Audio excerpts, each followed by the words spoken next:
বেগাদারের হাতিয়ার যেহেতু আরেকবার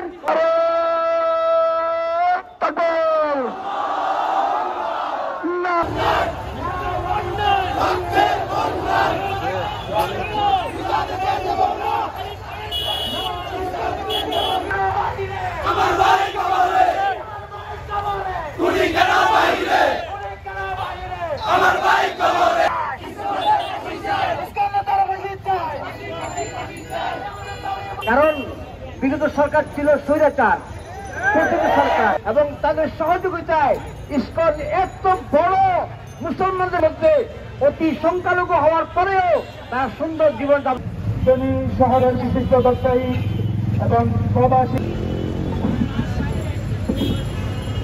সংগ্রামী নিজেদেরকে দাবি করলাম সংখ্যালঘু হয়ে গেল। আমাদের বুঝতে খুব কষ্ট হচ্ছে।